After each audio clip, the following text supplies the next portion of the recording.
आओ एक झलक प्यारे राजस्थान की दिखाता हूँ, जहाँ की धरती बलिदानी है, इसकी महत्ता आपको बताता हूँ। नमस्कार, राम राम। मैं हूँ आपका साथी महेंद्र कुमार और आप जुड़ चुके हो द खटक से। आज मैं जैसलमेर ज़िले के राजमथाई गांव पहुँचा हूँ। यहाँ पर 16 और 17 तारीख को आयोजित होने जा रहे पणिहारी कार्यक्रम को लेकर के यहाँ की जो लोग हैं इनसे बातचीत करते हैं और पणिहारी कार्यक्रम को नई दिशा देने वाले, कार्यक्रम को आयोजित करने वाले हमारे साथ है श्रीमान आयुदान सिंह जी। सर, क्या इसकी रूपरेखा है और किस तरह से इस कार्यक्रम को है वो आगे आप एक नई दिशा देने वाले हैं? पहले तो आप घणेमान स्वागत है ग्राम राजमथाई माने। वैसे इस कार्यक्रम का विजन एक सोच है, एक पणिहारी मिस जो एक आपको, जैसे कि पणिहारी का आप एज ए गूगल पे भी सर्च करोगे तो एक तस्वीर आएगी सीधी अपने चेहरे के अंदर एक तस्वीर साफ दिखेगी, एक महिला एक मटका लिए हुई जाती हुई। तो वो तस्वीर अब धुंधली हो चुकी है। जो हमारे पारंपरिक जल स्रोत थे वो बिल्कुल विलुप्त होने की कगार पर है। और मेरे राजमथाई गांव की बात करूं तो मेरी खुद की दुविधा बताऊं तो मेरे फादर ने आज से लगभग मेरे जन्म के कुछ समय बाद एक पहला ट्यूबवेल कराया था, जिसमें डूंगर जी सुथार हमारे साथ है, इनका भी एक उसी टाइम का पहला ट्यूबवेल है। उसके बाद लगातार ट्यूबवेल होते गए, लगभग 4000-5000 के समथिंग राजमथाई में ट्यूबवेल हुए थे। और वर्तमान परिस्थितियाँ ऐसी हुई कि राजमथाई का लगभग 1/4 बचा जिसमें पानी है भूमिगत, बाकी की सारा पानी सूख चुका है। तो जब तक पौराणिक जल स्रोत है वो नहीं भरेंगे तो पानी का लेवल कैसे बढ़ेगा? 200 फीट पानी ऊपर नीचे जा चुका है और कुएं सूख रहे, तो हमें कहीं ना कहीं लौटकर इन्हीं स्रोतों पर आना पड़ेगा। तो इसके लिए एक मुहिम छेड़ी थी, तो उसका पणिहारी महोत्सव। तो पणिहारी को, तालाब को लोगों से जोड़ने के लिए, आम पब्लिक से जोड़ने के लिए इस कार्यक्रम को थीम दिया और उसका कार्यक्रम का पूरा नाम है रूडो राजमथाई महोत्सव। उसका एक अनुषंगिक एक छोटा सा कार्यक्रम है पणिहारी महोत्सव और दिन का कार्यक्रम है गणगौर। कल गणगौर है, तो ईश्वर और गणगौर की प्रतिमा के साथ राहुल मलनाथ जी के मंदिर से एक भव्य शोभा यात्रा निकलेगी, जिसके अंदर सानिध्य मिलेगा परम पूज्य 108 श्री राहुलपुरी जी महाराज का। और कई ठिकानेदार शामिल होने जा रहे हैं, कई गणमान्य नागरिक और माताओं बहनें। इस कार्यक्रम के आपके द खटक के माध्यम से मैं आस पड़ोस और पूरे जिलेवासियों से आग्रह करूंगा कि अपने सभी माताएं बहनें इस गणगौर, जो एक पुराना, आज से पहले जैसलमेर महारावल साहब मनाया करते थे और ये हमारी पहचान थी, त्योहार गणगौर हो गई, तीज हो गई, ये एक जन सामान्य को जोड़ने के लिए एक कार्यक्रम आयोजन होने जा रहे थे। और प्रत्येक कार्यक्रम का कोई न कोई उद्देश्य था। जैसे अखातीज, एक नए धान्य की आने पर एक खुशी का एक कार्यक्रम हुआ करता था अखातीज, इसी प्रकार से गणगौर एक हमारा कार्यक्रम है। उस गणगौर कार्यक्रम, गणगौर की सवारी के रूप में शोभा यात्रा सहित नरपत सिंह स्मारक पर फूल पुष्प अर्पित करके यहाँ पर आएगी। यहाँ आने के बाद में पणिहारी फेस्टिवल आयोजन होगा, जो आप सामने देख रहे हैं वो मंच, कैमरामैन से आग्रह करूंगा कि उनको दिखाएं। उस मंच पर एक रंगारंग कार्यक्रम होगा जिसके अंदर सीमा मिश्रा जी परफॉर्मेंस देने जा रहे हैं और आदरणीय पद्मश्री अनवर खान जी भैया शामिल होने जा रहे हैं, कुटली खान जी, और भी कई जाने माने कलाकार, पाबू जी पड़के वादक, गैर कलाकार और पुष्कर से खासकर नौबत और नगारे के वादक और भी कई कलाकार और स्थानीय कलाकार, वीणा वादक यहाँ पर अपनी प्रस्तुतियाँ देंगे, एक समा बांधेंगे, जिसके अंदर आप के माध्यम से सभी को आमंत्रित कर रहा हूँ कि आप इस कार्यक्रम का हिस्सा बनिए और अनुभव कीजिए। पणिहारी फाउंडेशन का एक उद्देश्य है कि इसके लिए हम जल भागीरथी फाउंडेशन का भी साथ चाहते हैं और उन्होंने हमें आश्वासन भी दिया है। इन सब के साथ मिलकर इस 12 महीनों के अंदर हमारा टास्क है इसका तालाब का कायाकल्प करके नेक्स्ट बार किसी सूखे इलाके में जहां पानी की वाकई कमी है, उस इलाके में पणिहारी फेस्टिवल का आयोजन करेंगे और एक नए तालाब को नई दिशा देंगे।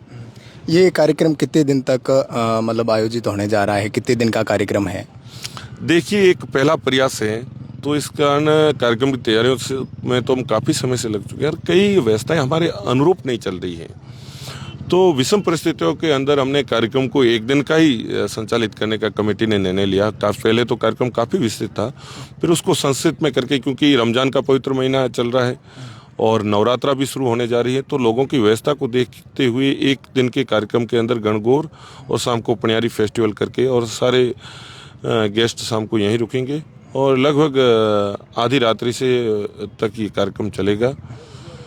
तो सर एक चीज़ और मतलब अपने पश्चिमी राजस्थान और पश्चिमी राजस्थान में भी बाड़मेर और जैसलमेर ज़िले ऐसे हैं जहां पर पानी की किल्लत शुरू से रही है। बिल्कुल। अभी है वो नए नए ट्यूबवेल हो रहे हैं और जल स्तर आपने बताया कि जल स्तर गिर रहा है, तो लोगों को आप किस प्रकार से कैसा संदेश देना चाहोगे? मैं ये चाहता हूँ कि हमारा विजन भी है कि आप किसी सरकार के भरोसे मत बैठे, किसी अनुदान के भरोसे मत बैठे। आप जैसे मेरे साथी है ओरण के साथी, वैसे उनका संघर्ष जो कर रहे हैं हम उसका समर्थन भी कर रहे हैं। और एक लीगल बात है, पर्यावरण उजड़ रहा है, ये ओरण हमारी धरोहर है, ये तालाब हमारे धरोहर है। हमारे पूर्वजों ने यहाँ पर न जाने, यहाँ देखिए आप कितनी मूर्तियाँ लगी हुई है, यहाँ पर जूझार हुए हैं, उन्होंने अपना रक्त बहाया है और हम उनको ऐसे ही कैसे भूल जाए।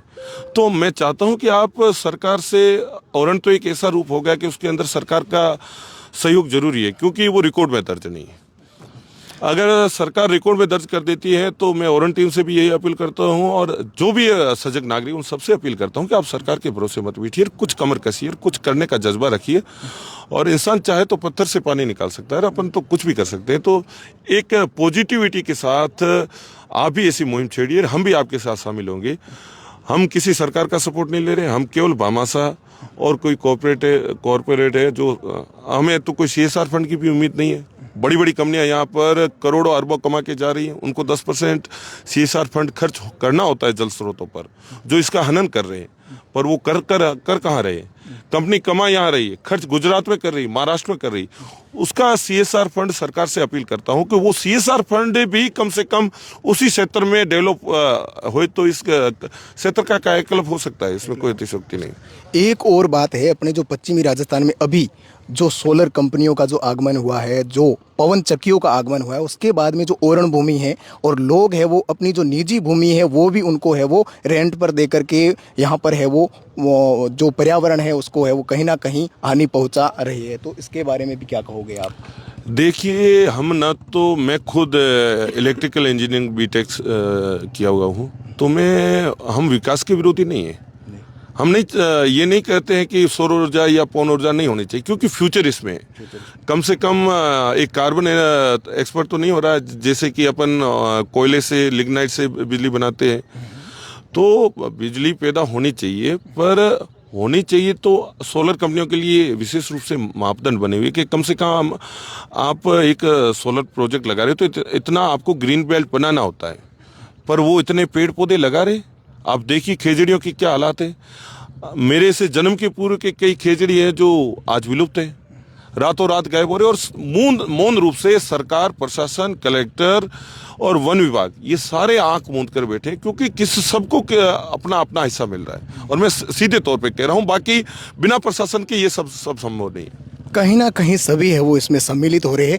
सर एक बात मैं और बताऊंगा, जो खेजड़ी का पौधा है इसको पनपने में और इसको बड़ा मतलब पूरा पौधा बनने में इसको लगभग 50 से 60 वर्ष लगते हैं। और ये है वो कहीं ना कहीं आपने कहा कि जितनी भूमि पर आप पर्यावरण नष्ट कर रहे हो, उतना ही पर्यावरण यहाँ पर इतना ही ग्रीन, मतलब कहीं ना कहीं इतने पौधे आप दूसरी जगह उगाओ। तो इसको लेकर के मतलब आपको कहीं लग रहा है कि ऐसा कहीं हो रहा है?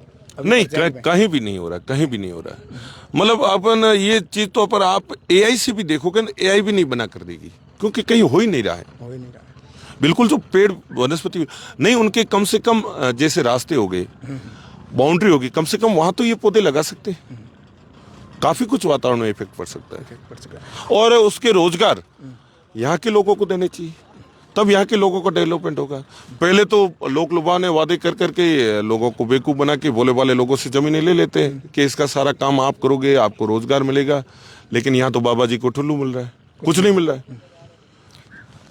तो एक और बात भी मैं आपसे पूछना चाहूँगा, मतलब यहाँ के जितने भी लोग हैं वो बढ़ चढ़ करके पैसे के लालच में, स्वार्थ के चक्कर में आकर के, पैसे उनके पास खूब है, जैसे जीवन चल रहा है उनका चलता जा रहा है, लेकिन वो ज़्यादा पैसे के लालच में, स्वार्थ के लालच में अपनी जो भूमि है वहाँ पर जहाँ पर कृषि अपन कर सकते हैं वैसी भूमि भी दे रहे हैं। तो आप उनको एक कैसा संदेश देना चाहोगे आप? मैं उनको ये कहना चाहूंगा कि एक प्रत्येक व्यक्ति ने, और आपने भी ये कहानी सुनी होगी, जैसे सोने की अंडे देने वाली मुर्गी होती है, तो एक व्यक्ति को वो सोने की अंडे देने वाली मुर्गी मिली, तो उसने सोचा, एक दिन अंडे दिया, दूसरे दिन तो उसने सोचा कि क्यों ना मैं इसका हलाल करके एक साथ सारे अंडे निकाल दूं। ठीक, ये लोग भी वही कर रहे हैं, और फिर उसको कुछ नहीं मिला, वो यहाँ भी वही होने वाला है। एक बात आपने और बताई कि जो रमज़ान का महीना चल रहा है, तो यहाँ अपने जैसलमेर और बाड़मेर ज़िले में जो भाईचारा है हिंदू मुस्लिम का, वो किस प्रकार से है और यहाँ पर ऐसे हालात पैदा किए जा रहे हैं जिससे है वो अलग हो सके? देखिए, यहाँ के जो सामाजिक समरसता का उदाहरण था जैसलमेर, बाड़मेर, जोधपुर, आज भी है, पर वो रेयर हो चुका है। मुसलमान, राजपूत, प्रत्येक जात, 36 कौम हिल मिल के खुशी में। यहाँ से 15 किलोमीटर दूर, मुश्किल से 7-8 किलोमीटर खिलाना गांव है। वहाँ भीख सिंह जूंजार जो गो सेवा के लिए भी जाने जाते थे और उन्होंने कई कार्य किए और उस समय के रॉबिन हुड माने जाते थे। और उनके साथ उनके 2 मुसलमान काम में आए और मुसलमान एक फाइटर कौम हुआ करती थी। मुसलमान हुए, भील हुए, तो इनको लड़ने की जिम्मेदारी दी जाती थी। फिर इन दोनों कौमों के अंदर देखिए कि ये मार्शल कौमें जानी जाती थी, इनको एक सुरक्षात्मक रूप से दृष्टि से बिठाए गए। ए जे राजमथाई की बात करूं, बांदेवा में मुसलमान कम्युनिटी बहुत है। जालोड़ा देख लीजिए, खेलाना देख लीजिए, बलाड़ देख लीजिए, मेकुबा, खोमथल, जलोड़ा, तो उन्होंने सुरक्षा की दृष्टि से बिठाया था और वो काम आते थे लड़ाई में। कई युद्धों में काम है, उनकी छतरियां साथ में है, हमारी पीढ़ियां साथ में करती है। लेकिन जो वर्तमान राजनीति ने जो हालात किए, अब देखो एजे मेघवाल और हिंदू को आपस में बांटने का काम शुरू कर दिया, दलित और इसके अंदर। देखिए कि दारू मेघ के घर रानी रूपा दे जमला जगाने के लिए जाती है, तो कहाँ ये छुआछूत का प्रश्न हो गया। बाबा रामदेव एक राज परिवार से होकर अछूतों के घर पे भोजन करते हैं। अछूत आज की लैंग्वेज कर रही है, हमारे लिए अछूत नहीं थी। भगवान बाबा रामदेव के रिख के रूप में मानते हैं हम, और हमारा सदियों से ये भाईचारा रहा है। लेकिन आजकल की जो कम्युनिटी अपनी वोट बैंक, और मैं सीधा सीधा इसके लिए वर्तमान की जो घटिया राजनीति उसको जिम्मेदार ठहराऊंगा। वर्तमान में जो राजनीतिक पार्टियां, उनके अंदर उनके एक अनुसांगिक संगठन बन चुके हैं जो केवल उनकी भाषा उग्र होती है और बांटने का काम करते हैं, और मुस्लिम कम्युनिटी में भी हैं और दलित कम्युनिटी में भी है। इन्हीं लोगों की वजह से ये आपस में बहुत गहरी खाई पैदा होगी और इनको बांटना बहुत मुश्किल है, लेकिन उसकी जिम्मेदारी भी हम पर है। कहीं ना कहीं हमें ही संभल कर रहना पड़ेगा। बिल्कुल बिल्कुल बिल्कुल। बहुत बहुत धन्यवाद आपका। ये इस कार्यक्रम के जरिए जो पश्चिमी राजस्थान में जल के जो पारंपरिक जो भी स्रोत है, उनको है वो पुनः एक बार दोबारा से उनको एक नई दिशा, एक नया स्थान और एक लोगों के मन में उसके प्रति है वो उत्साह जगाया जा रहा है। और इसको लेकर के जो पारंपरिक स्रोत है, इनको है वो पुनः एक बार फिर से इनको है इनके ऊपर ध्यान दिया जाए और जल का दोहन न किया जाए, ऐसा ये कार्यक्रम है पणिहारी। नमस्कार, राम राम।